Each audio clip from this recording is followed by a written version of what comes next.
सवाल गंभीर है और सवाल इसलिए भी गंभीर है कि इस बार मायावती उस तरीके से इनएक्टिव नहीं रहेंगी जैसे पिछले चुनाव में दिखी हैं। बहुत सारे कार्यक्रम करेंगी और मंडल से लेकर के जिले स्तर पर कार्यकर्ताओं से इंटरैक्ट भी करेंगी। लेकिन बड़ा सवाल यह है कि अखिलेश यादव को वो या उनकी पार्टी को अपना नंबर 1 दुश्मन क्यों मानती है मायावती? क्या दलित और मुस्लिम गठजोड़ बनाना उनके लिए ज्यादा जरूरी दिखाई पड़ता है? ये एक गंभीर सवाल है। मायावती को अखिलेश यादव समाजवादी पार्टी से ज्यादा परहेज क्यों है? ये भी एक बड़ा सवाल है। और तीसरी बड़ी बात यह है कि जमीनी हकीकत क्या है, क्योंकि कई लोग ऐसा कहते हैं कि अपर कास्ट का नाम तो लिया जाता है लेकिन दलितों को ज्यादा दिक्कत यादवों से है। क्या जमीन पर दलित और यादव का गठजोड़ नहीं हो सकता? ये मायावती समझ चुकी हैं। ऐसे कई सवाल हैं जिनके जवाब हम देने जा रहे हैं, लेकिन सबसे बड़ा सवाल यह है कि अखिलेश ही नंबर 1 दुश्मन क्यों दिखाई पड़ते हैं? समाजवादी पार्टी ही नंबर 1 दुश्मन क्यों दिखाई पड़ती है? इस बारे में हम चर्चा करने जा रहे हैं, क्योंकि हमारे साथ जो मेहमान जुड़ रहे हैं उनसे आपका परिचय करा दें। हमारे साथ समीन अहमद, प्रवक्ता AIM जुड़े हैं। आपका बहुत स्वागत है अहमद साहब। हमारे साथ प्रवक्ता समाजवादी पार्टी, जी हाँ, डॉक्टर निखिल खत्री जुड़े हैं। आपका भी बहुत स्वागत है। साथ ही साथ रुद्र प्रताप सिंह, राजनीतिक विश्लेषक जुड़े हैं। आपका भी बहुत स्वागत है। सबसे पहले अहमद साहब आपके पास आना चाहूँगा। आपके नेता भी कह रहे थे कि हमारी कोशिश है मायावती के साथ गठबंधन हो, BSP के साथ गठबंधन हो। क्या ये आप ऐसा मानते हैं कि मायावती आपके साथ गठबंधन करने को तैयार हैं? कुछ इस तरह का इंडिकेशन है क्या? क्या इस बार कोशिश मायावती की दलित और मुस्लिम गठजोड़ की है?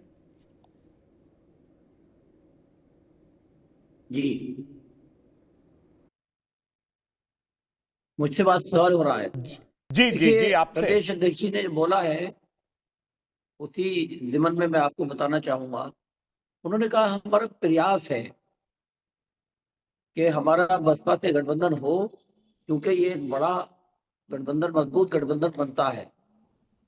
अगर AIM और BSP का गठबंधन हो जाए तो फिर बहन जी वो सत्ता में आने से कोई रोक नहीं था। अच्छा, मतलब आप ये कहते हैं कि ये गठबंधन हो जाए। रुद्र प्रताप जी, आपके पास आना चाहूंगा मैं। मेरा सीधा सा सवाल है, मायावती को अखिलेश नंबर 1 दुश्मन क्यों दिखाई पड़ते हैं?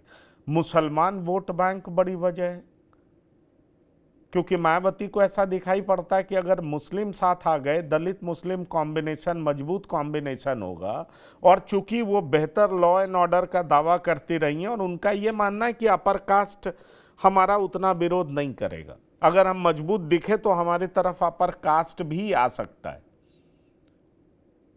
देखिए पंकज जी, इस ये जो आपने बात कही वो एकदम सही बात है। कारण क्या है कि जो मायावती का वोट बैंक है वही है कि मुस्लिम, दलित और जो टिकट के अनुसार, जैसे बहुत सारे जगहों पे अलग अलग प्रत्याशी को जो टिकट दिया जाता है वो जाति विशेष के अनुसार वो वोट बैंक उनके साथ आता है, और उसी के आधार पर उन्होंने पीछे जब जब भी सरकार बनाई है उसी आधार पर बनाई है।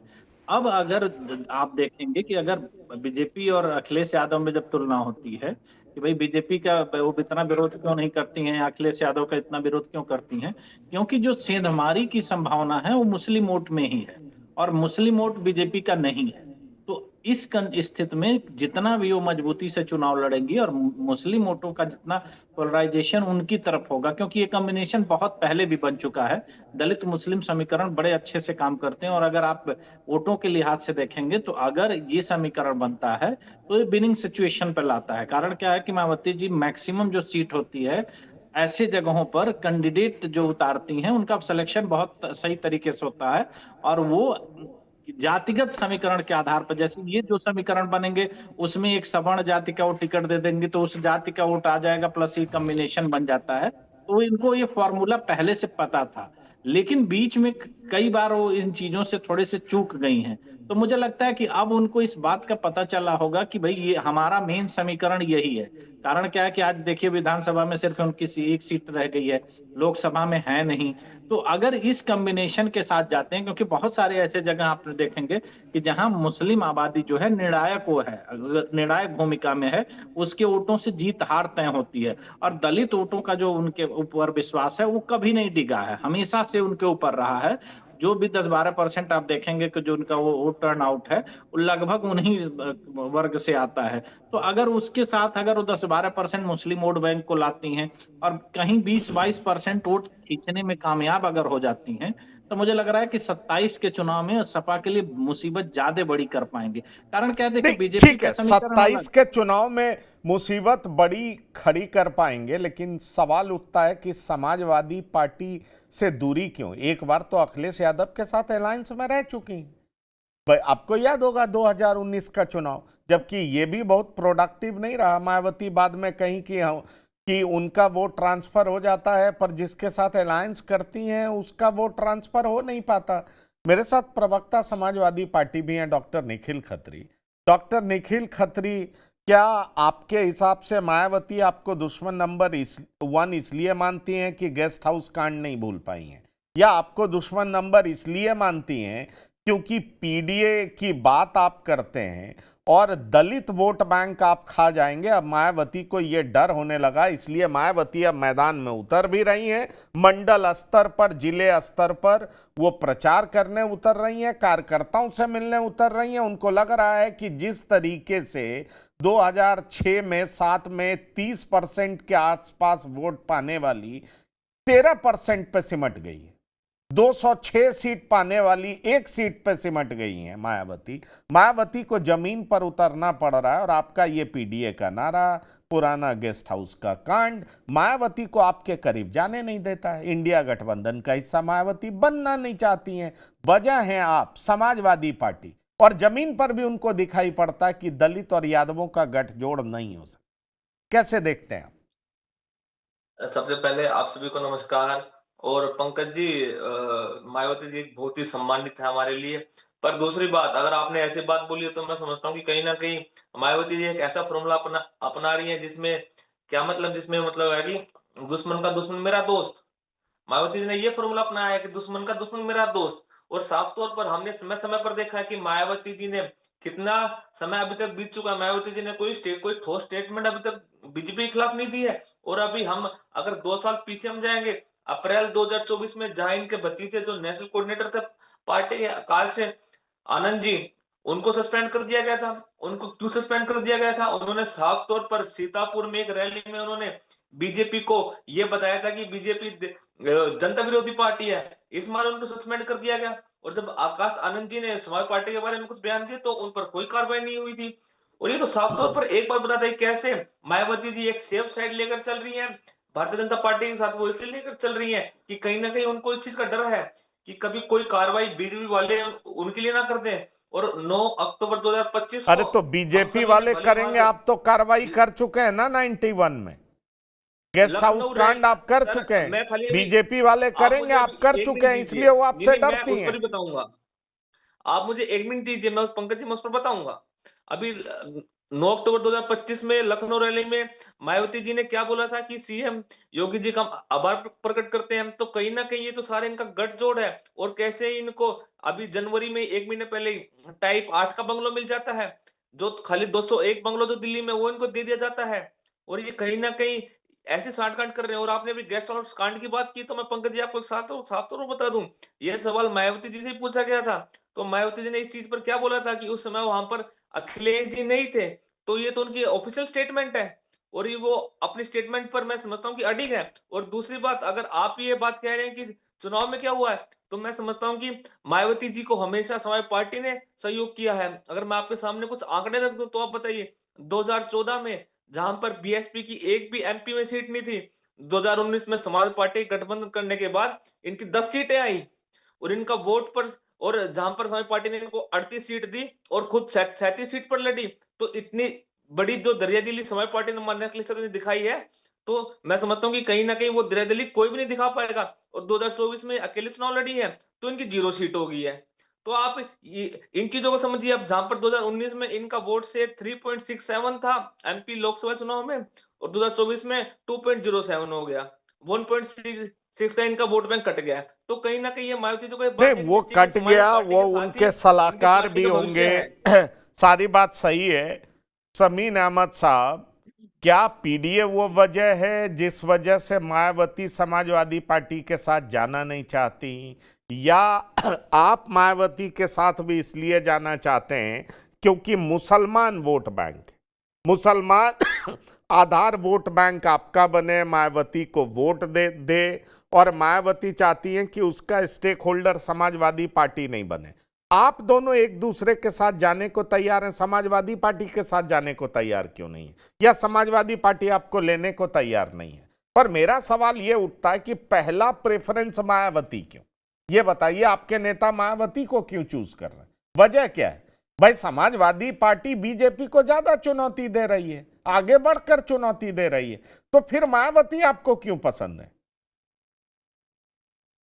देखिए, बहन जी जिस कम्युनिटी का नेतृत्व करती हैं वो यूपी में सबसे बड़ी है। 23% दलित रहते हैं उत्तर प्रदेश के अंदर और 20% मुस्लिम पॉपुलेशन है। तो अगर ये दोनों जुड़ जाएंगे, बहन जी के नेतृत्व में सरकार बनेगी, एब्सोल्यूट मेजोरिटी से सरकार बन सकती है। और तो समीम जी, पर जिस अभी तो मैं समझ समाज का बसपा को कोई नेतृत्व वोट भैया नहीं करते करता है। हैं अखिलेश जी, उनकी संख्या यूपी में 7.5% है यादव समाज की। वो के उनके साथ मुस्लिम समाज विगत में वोट डालता रहा है। उसके पास, मुस्लिम समाज के पास कोई कुशल नेतृत्व नहीं था, इसलिए समाजवादी पार्टी उनकी पहली पसंद विगत में रही है, इससे मैं इनकार नहीं कर सकता। लेकिन अब उनके पास एक बहुत मजबूत नेतृत्व असदुद्दीन ओवैसी की शक्ल में मिल चुका है और उत्तर प्रदेश में हमारा संगठन बूथ स्तर तक पहुंच चुका है।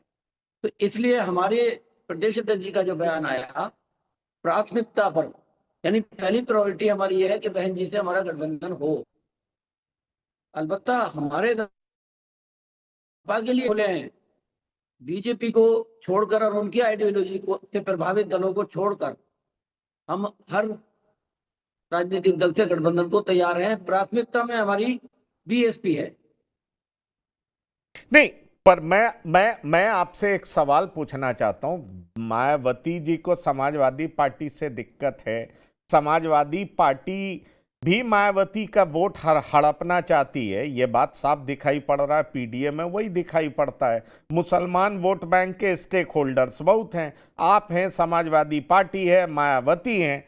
पर सवाल ये उठता है अहमद साहब कि मायावती 2 साल की राजनीति को देखें तो बीजेपी पर सॉफ्ट दिखी है, कोई बड़ा आंदोलन या प्रदर्शन करती हुई तो दिखी नहीं है। तो आपको मायावती पर इतना भरोसा क्यों है? केवल ये जो कास्ट एरिथमेटिक है उस वजह से भरोसा है, या समाजवादी पार्टी आपको लेने को तैयार नहीं? पंकज जी, इसमें भरोसे की बात नहीं है। मायावती जी, बहन जी 4 बार की मुख्यमंत्री रह चुकी हैं, वरिष्ठ नेता नेतृत्व उनके पास मौजूद है। तो अगर उनके नेतृत्व में यहाँ पर एक मोर्चा बने जो बीजेपी के विकल्प के रूप में सामने आए, तो मेरी दृष्टि में और हमारे प्रदेश अध्यक्ष जी की दृष्टि सबसे बेहतर विकल्प के तौर पर, मजबूत दावेदारी के तौर पर बहन जी सीएम बन सकती हैं आने वाले 2000 और एब्सोल्यूट मेजोरिटी से सत्ता में आ सकती हैं। अब बहन जी के मन में क्या है, ये तो बहन आने वाला समय बता। हम अपनी राय दे रहे हैं कि हमारी प्राथमिकता से गठबंधन हो जाए तो अच्छा है। अच्छा है, पर एक बात है ना, जो मैं आ रहा हूं रुद्र प्रताप जी आपसे। ये कहा जाता है दलित मुस्लिम गठबंधन का ऑफर ये बीजेपी के लिए, बीएसपी के लिए संजीवनी है, या बीजेपी की बी टीम का हिस्सा? आप भी बी टीम कहलाते हैं, मायावती भी बी टीम कहलाती हैं। ये बी टीम वाले मिल करके और समाजवादी पार्टी को कमजोर करना चाह रहे हैं क्या? ये सवाल तो आप पर उठता है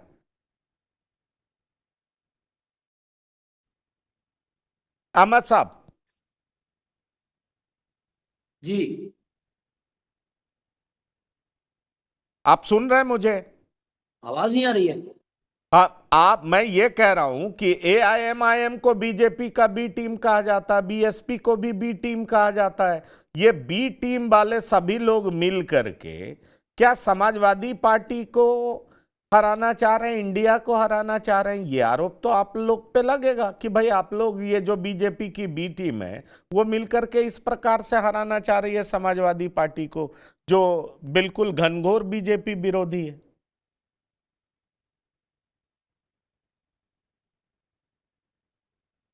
देखिए, बी टीम कह देना किसी भी बात को बहुत आसान है और सिद्ध करना बड़ा मुश्किल है।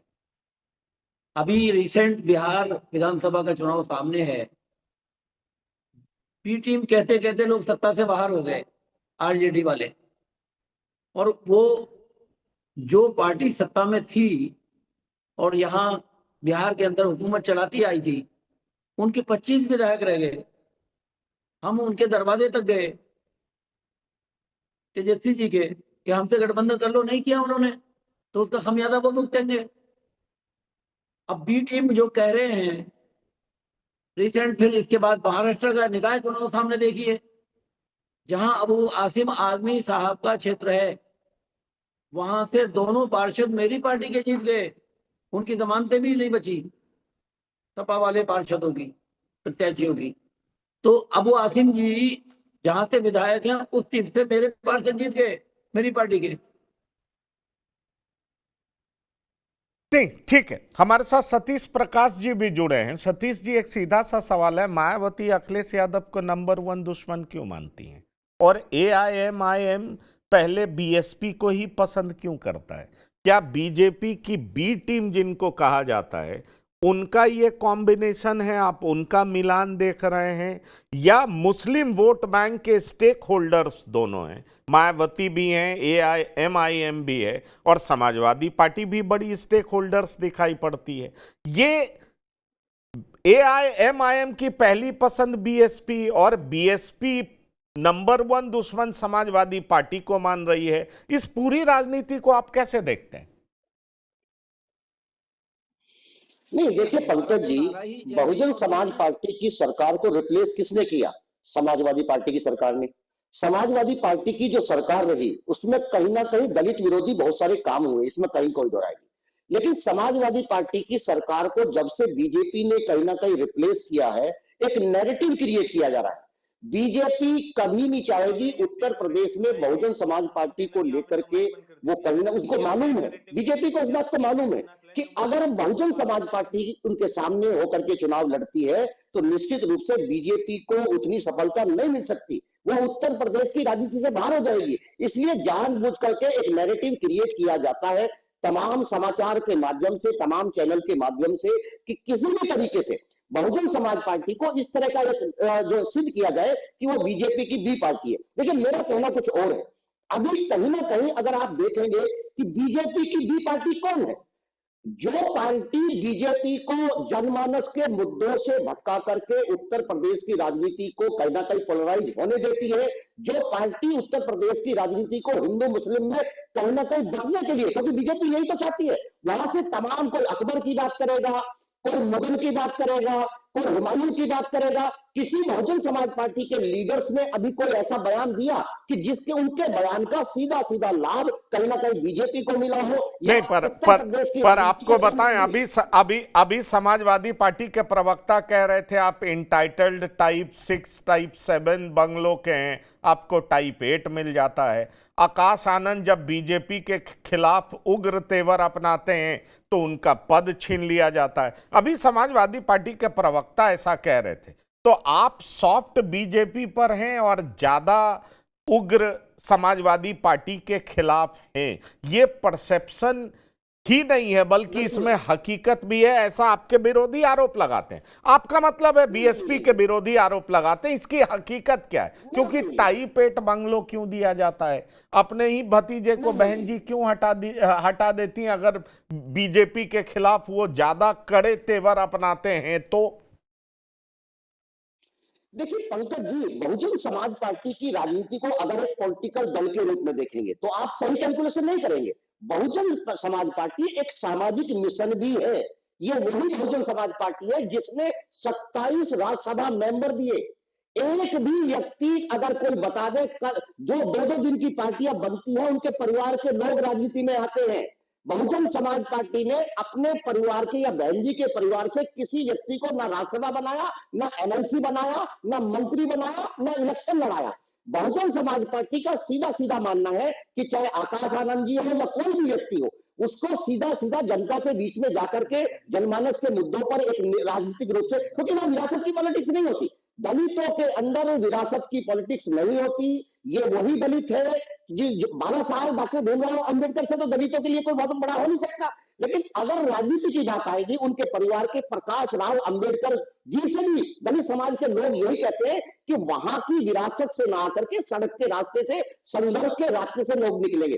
रही दूसरी बात, समाजवादी पार्टी क्या कहती है, मैं फिर आपको कह रहा हूं, उत्तर प्रदेश में एक विपक्षी दल होने के नाते बहुजन समाज पार्टी की तरफ से अगर ये बात बोल रहा हूं, तो मैं समाजवादी पार्टी को भी ये बात बताना चाहता हूं कि जब तक उत्तर प्रदेश की राजनीति को हिंदू मुसलमान कहे जाएंगे, तमाम अपने लीडर्स की लैंग्वेज के ऊपर कहीं ना कहीं ऐसा बैन लगाओ, आपके कोई भी लीडर आकर के अकबर की चर्चा करा देगा, हुमायूं की चर्चा करा देगा, राणा साहब की चर्चा करा देगा, कहीं बुरके की बात करना शुरू कर देगा। इन चीजों से हटिए, सरकार को घेरिए जनमानस के मुद्दे पर, सरकार को घेरिए बेरोजगारी के मुद्दे पर, सरकार को घेरिए कानून व्यवस्था के मुद्दे पर, सरकार को पूछिए कि उन्होंने दलित पिछड़ों के आरक्षण को कहीं ना कहीं खा रखा है। सरकार से ऐसे सवाल पूछने चाहिए, सरकार को बिल्कुल मौका नहीं देना चाहिए। अभी 2 दिन पहले आपने देखा मुख्यमंत्री जी क्या कह रहे हैं, मुख्यमंत्री जी ये कह रहे हैं कि मैं उत्तर प्रदेश के अंदर बाबरी मस्जिद नहीं बनने दूंगा। ये पॉलिटिकल लैंग्वेज है। कोई भी मुख्यमंत्री किसी भी राज्य का हो, यह माननीय सर्वोच्च न्यायालय का निर्णय है कि बाकायदा लोगों के लिए बाबरी मस्जिद के लिए कुछ दूरी पे बाकायदा जमीन आवंटित है, वह जमीन उनको मिल चुकी। कोई भी संस्था में कोई भी मुख्यमंत्री, चाहे योगी जी हो या कोई भी हो, कोई भी मस्जिद बनने से नहीं रोक सकता। लेकिन कहीं ना कहीं आप इस तरह की बातें करेंगे और उसमें हिंदू मुसलमान लेकर के आएंगे, अरे उनका राइट है ना, आप उनके ऊपर छोड़ दीजिए, वो उनका धार्मिक मामला है। लेकिन आप जानबूझ करके कहीं ना कहीं इस तरह का ट्वीट करके, मेरा मानना यह है कि बहुजन समाज पार्टी को अगर आप देखेंगे, अब आपको ऐसा नहीं लगता पिछले 5 साल में 10 साल में किसी पार्टी ने 5 लाख लोगों की भीड़ जुटाई? इसी उत्तर प्रदेश के अंदर अगर आप देखेंगे, तमाम जब आरक्षण में वर्गीकरण की बात आई, आप पीडीए की बात करते हैं, आप दलितों के हितों की बात करते हैं, लेकिन माननीय सर्वोच्च न्यायालय की जब ये टिप्पणी आई तो बहुजन समाज पार्टी ही वो पार्टी थी जिसके कार्यकर्ताओं ने जाकर के सड़क के ऊपर कहीं ना कहीं विरोध बताया। तो मैं ऐसी चीजें हैं, ऐसी बातें हैं, ये कहीं ना कहीं एक इस तरह का नैरेटिव क्रिएट करते हैं लोग, और बहुत अंत में आपने सारी बातें कही, उधर बीजेपी वाले चुप रहेंगे, इधर से समाजवादी पार्टी के लोग उसमें कहीं ना कहीं आग डालते रहेंगे। मैं आपको बताता हूं कि अगर इस देश में उत्तर प्रदेश में बीजेपी को हराना है, तो निश्चित रूप से चाहे वो अल्पसंख्यक वर्ग के लोग हो, चाहे वो लोअर पिछड़े वर्ग के लोग हो, जब तक वो एक सबसे बड़े जो वोट संघ है, जो उत्तर प्रदेश का दलित है, जो उसको मालूम है कि अगर धार्मिक सरकारें रहेगी उसको सबसे ज्यादा नुकसान उसको देना पड़ रहा है। आपको एक बात मालूम है? ये नहीं, ठीक है, मैं आ रहा हूं सतीश जी, बहुत सारे सवाल है, मैं आ रहा हूं और भी पैनलिस्ट बहुत लंबे समय से इंतजार कर रहे हैं। मुझे लगता है डॉक्टर निखिल खत्री जवाब देना चाहते हैं। डॉक्टर निखिल खत्री, 23 से 24% कहा जाता है दलित और लगभग 20% मुसलमान, इन दोनों का कॉम्बिनेशन अगर हो गया, और मायावती बेहतर प्रशासक हैं, ये उनका भी एक इमेज है, इस बात को स्वीकार करना पड़ेगा। तो ऐसे में सवाल उठता है कि क्या इन दोनों का कॉम्बिनेशन आपके लिए खतरे की घंटी है? मायावती चीख चीख कर कह रही हैं अखिलेश से दूर रहो, ये सारे लोगों से दूर रहो, ये जो डी वाला जो कॉम्बिनेशन है जिसकी बात आप करते हैं वो एक धोखा है, इस तरह की बात है। अब सवाल ये उठता है कि मायावती क्या 1991 को फिर याद करने लगती हैं, या आप पीडीए की बात करते हैं, दलित की बात करते हैं, जिसको मायावती कहती हैं ये सिर्फ धोखा है, या जमीन पर हकीकत ये है कि आपके कार्यकर्ता और उनके कार्यकर्ता जुड़ नहीं पाते हैं, खासतौर पर दलित आपके साथ सिक्योर्ड महसूस नहीं करता है, और यही बड़ी वजह है कि मायावती को लगता है कि आपके साथ जाना कहीं से भी ठीक नहीं है। उनको ये दिखाई पड़ता है कि भाई दलित और मुसलमान एक साथ हो जाएंगे, फॉर्मिडेबल कॉम्बिनेशन बन जाएगा, और दलित और मुसलमान के साथ अपर कास्ट भी आ सकते हैं। इसलिए सतीश प्रकाश जी कह रहे हैं कि बीजेपी को हराना है तो मुसलमान आपको मायावती के तरफ देखना पड़ेगा, बीएसपी ही बीजेपी को हरा सकती है। आप इस बात से सहमत हैं क्या? सबसे पहले अभी सतीश प्रकाश जी राजनीतिक विश्लेषक है, तो मुझे लगता है कि पंकज जी कहीं ना कहीं टीवी9 के थोड़े बहुत टेक्निकल इशू हैं, इनके नाम के आगे भाजपा प्रवक्ता लिखा जाना चाहिए था। राजनीतिक विश्लेषक मुझे लगता है कहीं ना कहीं गलती से लिखा गया है। और दूसरी नहीं, बात, पर अभी अगर हम आपके गठबंधन की बात पक्ष करते में हैं, भी बहुत सारे लोग बात नहीं करते हैं, तो नहीं क्या नहीं लिखा जाए नहीं नहीं उनके नहीं बारे और में, ये नहीं नहीं बताइए। नहीं ये पंकज बड़ी जी, कमाल पंकज की जी, बात है। दरअसल नहीं किसी नहीं किसी पंकज एनालिस्ट को, या इन दिनों हम जैसे जर्नलिस्ट को, नहीं, या तो कोई ये गोदी जब मीडिया ऐसी बातें कहता है, बोलेंगे, या तो बोलेंगे कोई मतलब चमचा कह देता है, इंटरनेशनल कह देता है, जब नहीं नहीं जिसको मन करे वो कह देता है। कमाल नहीं की नहीं बात है। पंकज सवाल जी, ये है भाई, पंकज जी, नहीं नहीं आप पंकज इस जी, बात को 91 कोई भूल जाएगा क्या? गेस्ट हाउस कांड भूल जाएगा क्या? ये बताइए। नहीं अच्छा, पंकज जी, ये आपके पार्टी के एक बड़े नेता ने कहा था ना कि ये अंबेडकर जी का जो हाथ का इशारा देख रहे हो वो क्या है, उसका मतलब क्या है। मैं वो शब्दावली का प्रयोग भी करना नहीं चाहता। पार्क को क्या कर दो, जो जो अंबेडकर पार्क बना था, रुद्र प्रताप जी जरा एक्सप्लेन कर दीजिए इनको।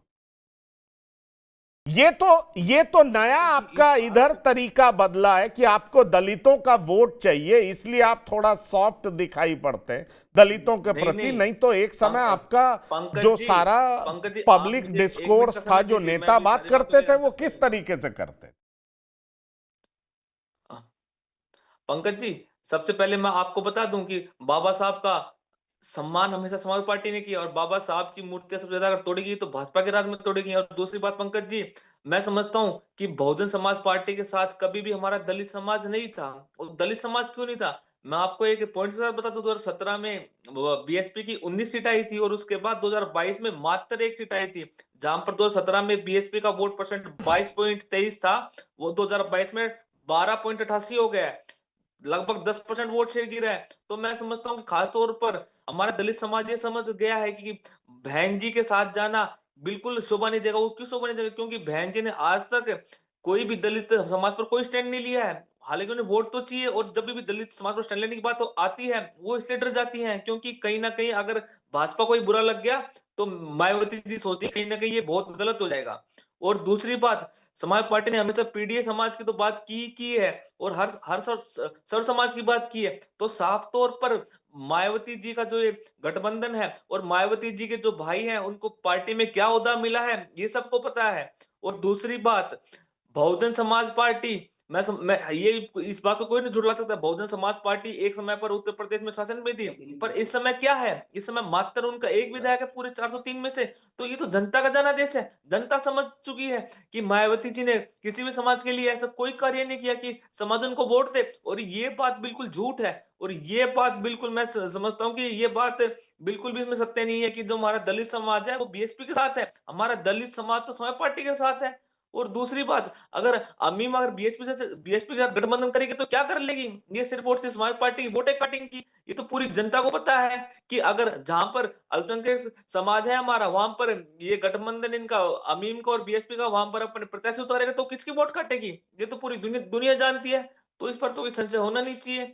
और एक साफ तौर पर मैं आपको एक बात बता दूं कि हर आदमी किसी न किसी राजनीतिक पार्टी से जुड़ा है, पर मैं समझता हूँ कि अगर वो अगर जनता को सम्मान देगी तो जनता उनको वोट देगी। और हमने 24 में ऐसा देखा, हमने सबसे ज्यादा सीटें कौन यूपी में लेकर आया है। और मायावती जी बहुत सम्मानित नेता है, और मायावती जी हालांकि वो किसको भी दुश्मन समझ ले, पर मैं आपको एक बात बता दूं, 2019 में हमने अपने गठबंधन के धर्म के अनुसार 38 सीट उनको दी थी, और 37 सीट पर खुद लड़े थे। तो इससे बड़ा दिल मैं समझता हूँ कि कोई भी नेता नहीं दिखा सकता है।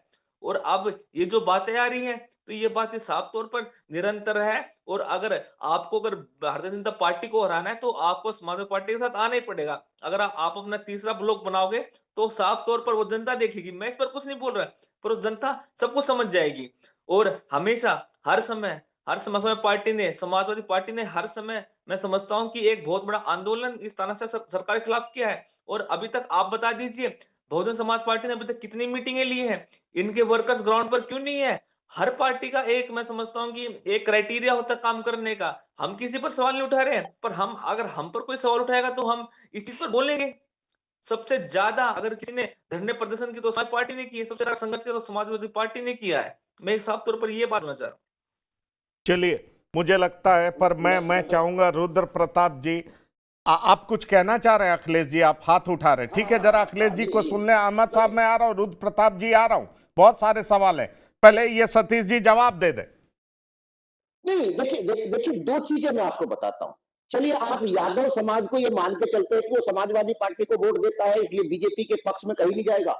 अगर यमुना के इस साइड का यादव और यमुना के उस साइड का यादव, अभी पिछला चुनाव दिखाऊंगा आपको, हरियाणा में बाकायदा 28 सीटें ऐसी हैं जो यादव बाहुल्य है। वो यादव कहीं ना कहीं बीजेपी को स्थापित कर रहा है। 28 में से 23 सीटें हैं। पश्चिम उत्तर प्रदेश में कहीं ना कहीं बीजेपी आगे इसलिए निकलती है कि पश्चिम उत्तर प्रदेश का जो यादव समाज है वो आज भी बीजेपी का वोट दे रहा है। मैं पूर्वांचल की बात नहीं कर रहा हूं। और इसलिए मुस्लिम आबादी बहुत अच्छी खासी होने के बावजूद भी मुस्लिम प्रत्याशी हार जाता है, ये समझिए। अभी उत्तर प्रदेश में उत्तर प्रदेश की जनता का पास एक ही बेहतर ऑप्शन है, वो है बहुजन समाज पार्टी। और एक बात इसमें कहीं कोई दो राय नहीं। देखिए, कहीं ना कहीं योगी सरकार हो या बीजेपी की सरकार हो, बीजेपी के खुद के कार्यकर्ता सरकार को लेकर के कहीं ना कहीं नाराज हैं। अगर उस कार्यकर्ता से आप बात करना चाहते हैं, उन लोगों से आप बात करना चाहते हैं, आज भी उनका यह कहना है कि अगर हम बीजेपी को वोट नहीं देंगे तो हमारा पहला ऑप्शन अगर कोई हो सकता है तो बहुजन समाज पार्टी हो सकता है। उसके पीछे कारण यह है कि पिछली सरकार में 7.5 लाख लोगों को रोजगार दिया। और बहुजन समाज पार्टी ने जो लेटेस्ट आंकड़ा जो अभी रैलियों में आने वाला है कि बहुजन समाज पार्टी इसी उत्तर प्रदेश के अंदर 5 साल की सरकार के अंदर लोगों से यह वादा करेगी कि 9.5 लाख लोगों को रोजगार देंगे। कानून व्यवस्था को लेकर के कोई दावा करने की आवश्यकता नहीं है। किसी भी, चाहे वो हिंदू हो, मुसलमान हो, अगड़ा हो, पिछड़ा हो, तमाम लोगों के वर्गों की सुरक्षा की बात है। हर व्यक्ति, चाहे बहन हो, किसी का भी हो, ये मानना है। तो अब ये मेरा समझ गया। अब देखिए, बीजेपी ऐसी स्थिति से, अगर ये स्थिति पूरे उत्तर प्रदेश में पनप रही है तो बीजेपी बिल्कुल चाहेगी कि कहीं ना कहीं उसका मुकाबला समाजवादी पार्टी से ही हो। वो चाहेगी अगर समाजवादी पार्टी से होगा तो कहीं ना कहीं उत्तर प्रदेश के अंदर पॉलिटिकल पोलराइजेशन होगा। उत्तर प्रदेश के अंदर अगर पॉलिटिकल पोलराइजेशन होगा तो उसका लाभ समाजवादी पार्टी को नहीं होता है। पिछली 2 सरकारें आपके सामने है, उसका सीधा सीधा लाभ कहीं ना कहीं बीजेपी की सरकार बनती है, योगी जी की सरकार बनती है। तो इसलिए अब तमाम संचार के माध्यम से अब इस तरह का एक झूठ फैलाया जाएगा कि बहुजन समाज पार्टी बीजेपी की बी टीम है। कैसे बी टीम हो सकती है, बताइए आप, कैसे भी हो सकती है? नहीं ठीक है, तो नहीं ठीक है, नहीं सतीश जी मैं आ रहा हूं, पर यह बात तो होती है ना। शमीन अहमद साहब आप बोलना चाह रहे हैं, जरा रुद्र जी से एक सवाल ले लूं फिर आ रहा हूं आपके पास। जैसे ये कहा जाता है ना कि दलित स्मारकों और पार्कों, खासकर कांसी राम स्मारक स्थल की देखभाल और मरम्मत योगी सरकार ने बेहतर तरीके से की। योगी सरकार ने रख रखाव का वादा पूरा किया, इसलिए हमारी पार्टी बहुत बहुत आभारी है। ये स्टेटमेंट, क्या इस वजह से ये मान लेना चाहिए कि मायावती बीजेपी से नजदीक हैं? क्या इस वजह से मान लेना चाहिए कि उनको टाइप सी और टाइप 7 बंगलो मिलना चाहिए था पर टाइप 8 दे दिया गया, इसलिए मान लेना चाहिए? या इसलिए मान लेना चाहिए कि पिछले कुछ समय से मायावती उतनी एक्टिव नहीं दिखी हैं जितना दिखना चाहिए? क्या ये तीनों वजह है जिस वजह से लोग कहते हैं कि बीएसपी तो बीजेपी की बी टीम है? पंकज जी, राजनीति संभावना और समीकरण का खेल है। जो उस संभावना और समीकरण को समझ ले रहा है वो राजनीति में आगे निकल जा रहा है। अगर आप देखेंगे पूरा परिवेश उत्तर प्रदेश की राजनीति में, तो जो अखिलेश यादव लोकसभा चुनाव में अपनी जीत का दावा कर रहे हैं, उसका आधार पीडीए था। पीडीए मतलब पिछड़ा, दलित और अल्पसंख्यक। अल्पसंख्यक के वोट एक मुक्त उनके साथ चला जाता है क्योंकि मायावती जी कमजोर होती हैं और वो पूरी तरह से उन्हीं के साथ शिफ्ट हो जाता है। दूसरा, कुछ दलित वोट भी मूव कर जाता है और उस हिसाब से उनको एक जीत मिलती है।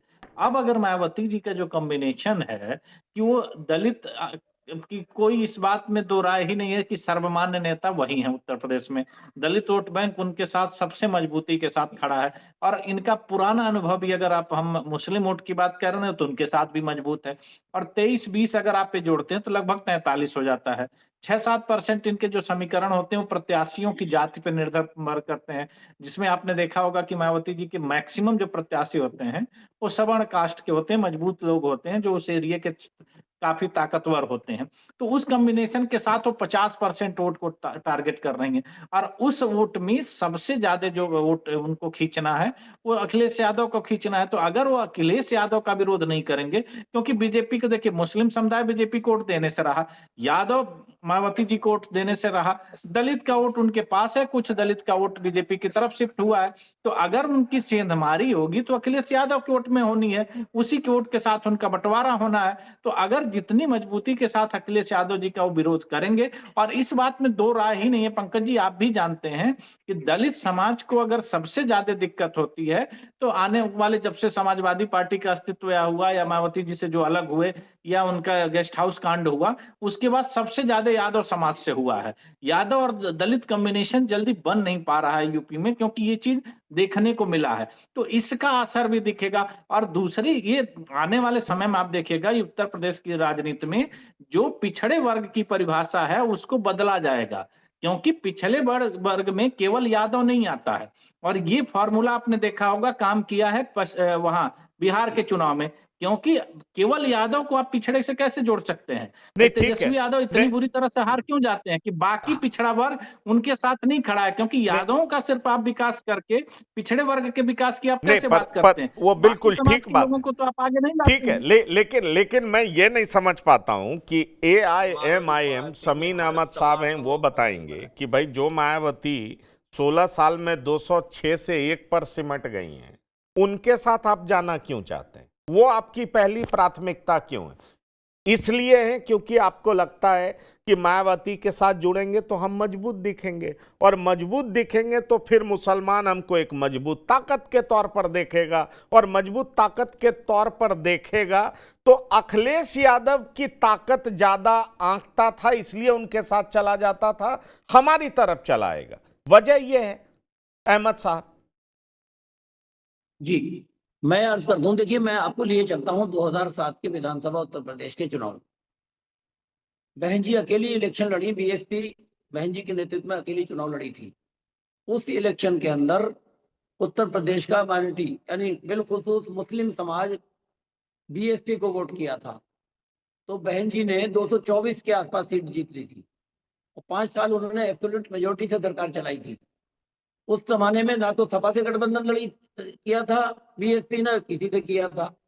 मुस्लिम समाज ने उस वक्त, तो माजी का तजर्बा है, पास्ट हमें बताता है कि अगर हम इस गठबंधन में चले जाएं, अगर यहाँ उत्तर प्रदेश में एक ऐसा गठबंधन बन जाए जिसका नेतृत्व बहन जी करें, बहन कुमारी मायावती जी, तो बहुत आसानी से हम बीजेपी को हरा सकते हैं और बहन जी को, दलित समाज की एक बेटी को फिर से मुख्यमंत्री बना सकते हैं। नहीं तो क्या आपकी कोई बात हुई है क्या? ये बात है, क्योंकि बीएसपी से भी नेता दबे स्वर में ये कहते हैं कि आप दोनों की बात चल रही है। कोई बात फाइनलाइज हुआ है या आप ये कह के निकल जाएंगे कि हमारे शीर्ष नेता तय करेंगे? कुछ बात हुई है क्या आपकी? हमारी बात सुनिए, हमने अपने प्रदेश अध्यक्ष जी से उस स्टेटमेंट के बारे में पूछा था। उन्होंने कहा ये हमारी सोच है, राजनीतिक सोच हमारी है कि अगर ऐसा गठबंधन अस्तित्व में आ जाए, वजूद में आ जाए, हमने अपनी राय जाहिर की है। अभी कोई गठबंधन की वैसी कोई बात नहीं चली है।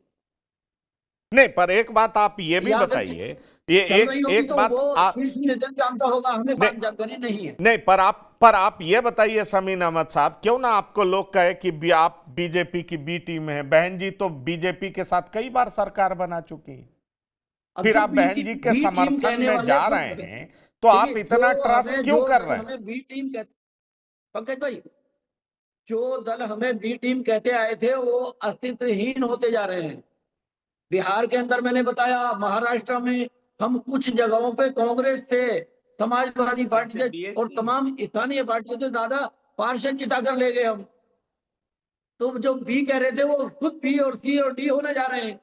आने वाला 2027 का चुनाव देखें, पंकज जी मैं खाली 10 सेकंड लूंगा और आप लोग 10 AIM, सेकंड लूंगा बस। MIM उत्तर प्रदेश के अंदर बड़ा राजनीतिक ताकत के तौर पर उभरने जा रही है। हाँ, आप खत्री साहब कुछ कहना चाह रहे हैं, आप ही का नंबर है, आप बोल लीजिए। आप सी डी टीम बनने वाले हैं आप?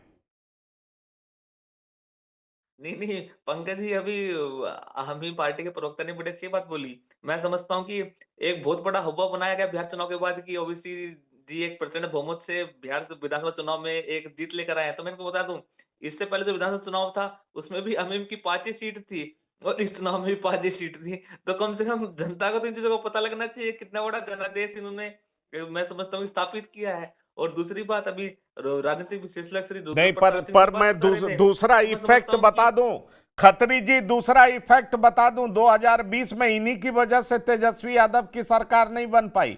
ये 5 पे जरूर जीते, लेकिन इन्होंने कम से कम 24 सीट पर सीधा नुकसान पहुंचा दिया तेजस्वी यादव को, और इस बार भी दर्जनों सीट पर नुकसान पहुंचा दिया। इस बात को आप जान लीजिए। अगर ये एआईएमआईएम के साथ लड़े होते तो कम से कम ये जो आरजेडी है और 25 पे नहीं रहती। इस बात को भी आप जान लीजिए, वो 40-45 पे जरूर रहती। 12 से 18 ऐसा सीट है खासतौर पर सीमांचल में जहां पर इन्होंने सीधा नुकसान पहुंचाया, और कुछ सीट तो ऐसी है जैसे बलरामपुर, कुछ 100 वोट से आ रहे हैं, 200-300 वोट से आ रहे हैं। इस बात को आप जान लीजिए। दूसरी बड़ी बात आप जान लीजिए कि पिछली बार 5 विधायक इनके चले गए थे, तो नया कैंडिडेट दिया, वो जो विधायक गए थे वो नहीं जीते और नए उम्मीदवार जीत गए। तो लोग एआईएमआईएम को पसंद कर रहे हैं। वो उम्मीदवार अगर इधर उधर दल बदल करेगा तो वो पसंद नहीं कर रहे हैं। सीमांचल में इनकी इतनी हैसियत है, ये आपको मानना पड़ेगा। और आपको ऐसा इसलिए बता रहे हैं कि इनकी राजनीतिक ताकत को एक्नॉलेज करिए।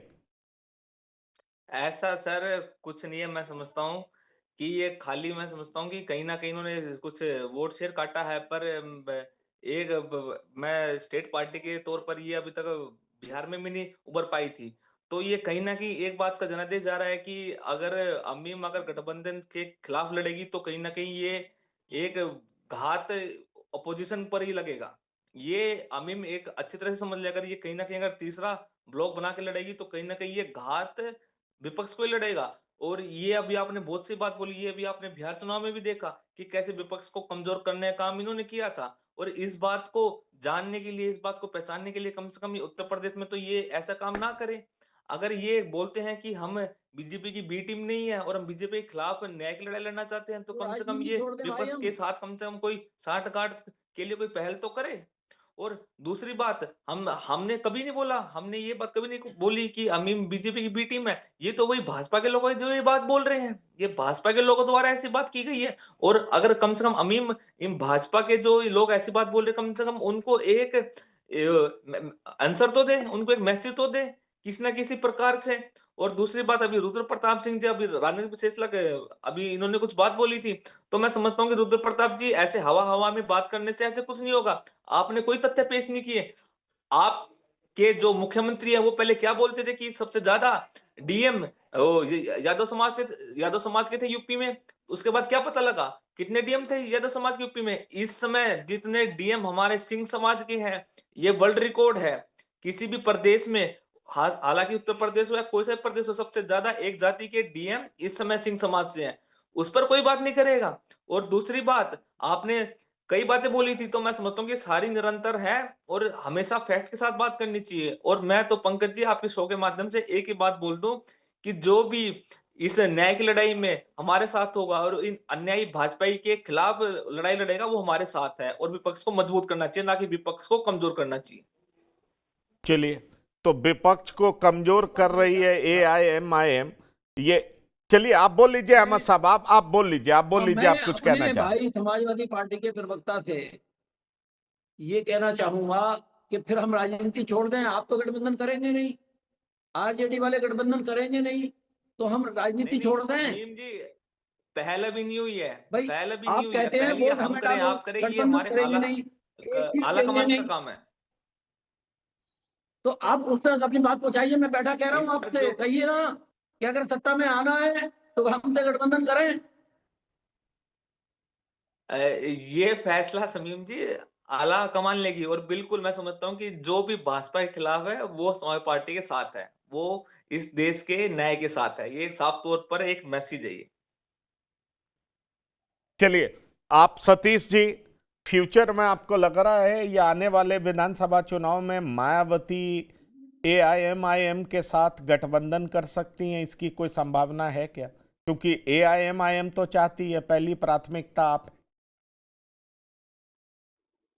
नहीं देखिए पंकज जी, बहुजन समाज पार्टी की एक मजबूरी भी रही और उसके पुराने अनुभव भी यही बताते हैं कि बहुजन समाज पार्टी का जो वोटर है वो बहुत भावनात्मक वोटर है।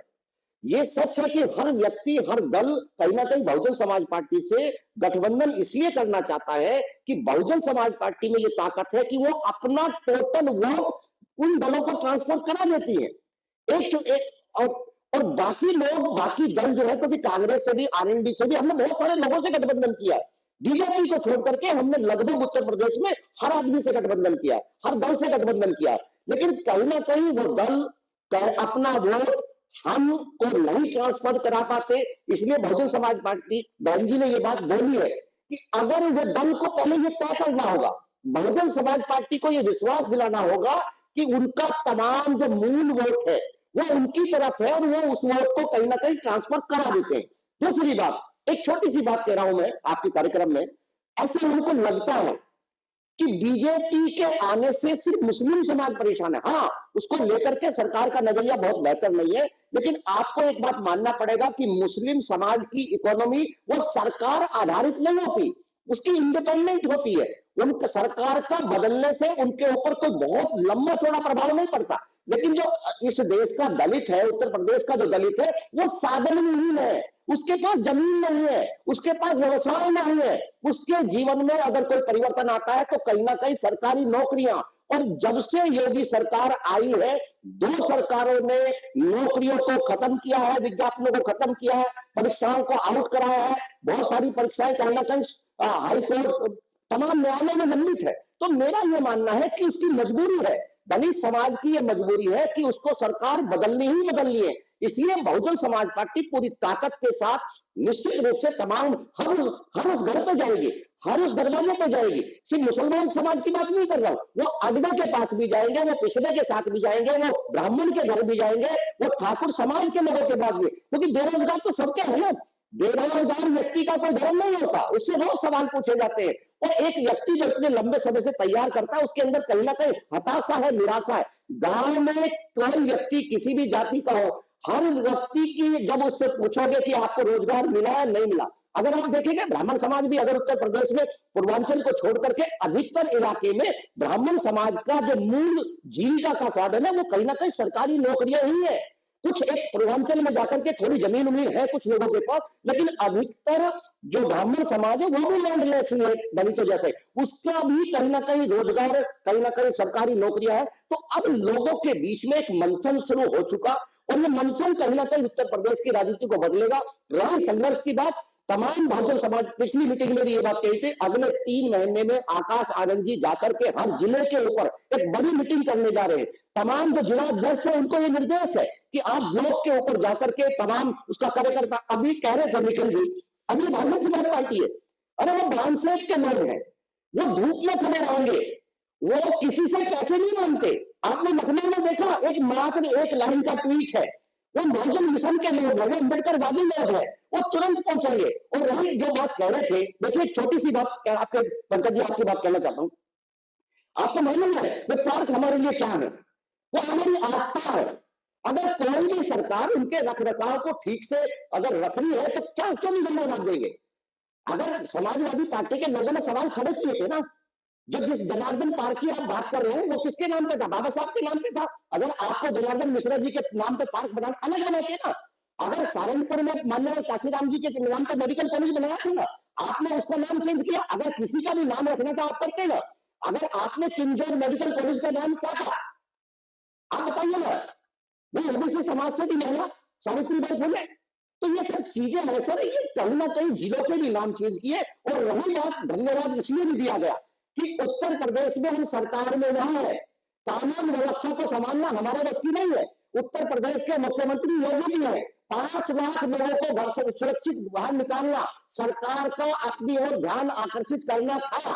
इसलिए हमने किया क्योंकि इससे पहले के अनुभव इसी मैदान के अंदर बहुत बड़े एक्सीडेंट हुए ना, बहुत सारे लोगों ने जान गंवाई है ना। तो हमारा काम ये था कि एक दल होने के नाते हमें अपने कार्यकर्ताओं को, अपने लोगों को सुरक्षित निकालना था। इसलिए बहन जी ने जानबूझ करके उनका धन्यवाद अदा किया ताकि सरकार का ध्यान रहे, और सरकार ने बाखूबी अच्छा काम किया। तो इसको आप बी टीम और सी टीम की बात मत कीजिए। वो बहन चलिए, जी है, 4 बिल्कुल। बार की मुख्यमंत्री रही है, वो हर चीज को जानती है जी। चलिए, तो फिर सवाल वही है कि इस बार बहन जी क्या ज्यादा एक्टिवली चुनाव में हिस्सा लेंगी? सवाल फिर वही है कि उनका वोट बेस जो श्रिंक किया है, जो सिकुड़ा है, उसको देखते हुए बहन जी ज्यादा मेहनत करेंगी। और सवाल फिर यही है कि क्या बहन जी मायावती के लिए अखिलेश यादव ही नंबर 1 दुश्मन है? क्योंकि जो मुसलमान वोट बैंक के स्टेक होल्डर्स की बात है, उसमें एक साफ बहन मायावती को बिल्कुल साफ दिखाई पड़ता है। मायावती समझती हैं कि ये वोट बैंक हमारी तरफ शिफ्ट हो सकता है। और सबसे बड़ी बात कि जो पीडीए का मुद्दा समाजवादी पार्टी का है, क्या दलित वोट बैंक निगलने का प्रयास है? मायावती ऐसा समझती हैं। इसलिए कहा जा रहा है कि इस बार मायावती बहुत दमखम के साथ मैदान में उतरेंगी। आगे जो भी होगा हम आपको बताते रहेंगे। डॉक्टर निखिल खत्री, समीन अहमद साहब, रुद्र प्रताप जी, सतीश प्रकाश जी, अब उत्तर चाहिए में शामिल होने के लिए बहुत बहुत धन्यवाद और शुक्रिया। तो इस खास पेशकश में इतना ही। ताजा तरीन खबरों के लिए आप लगातार देखते रहिए TV9। धन्यवाद, नमस्कार।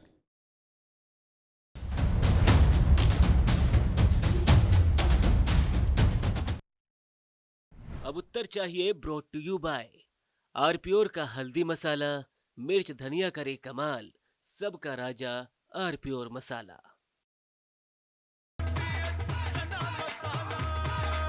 अब छोलिया हो या लोबिया, सफेद चने या काले चने, सब कुछ मजेदार बने।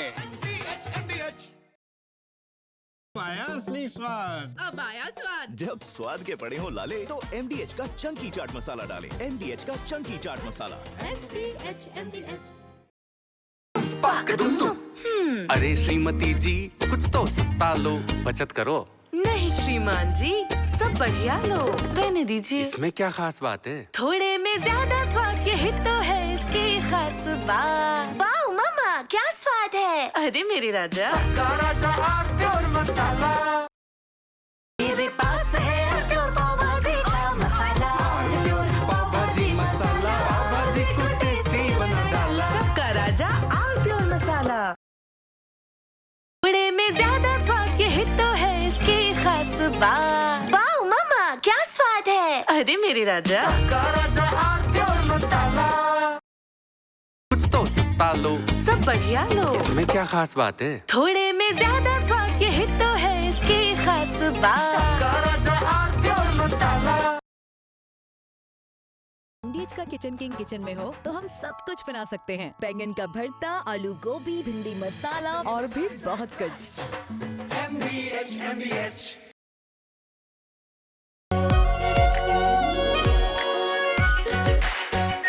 आरपीओर शाही paneer masala, delicious, healthy everyday.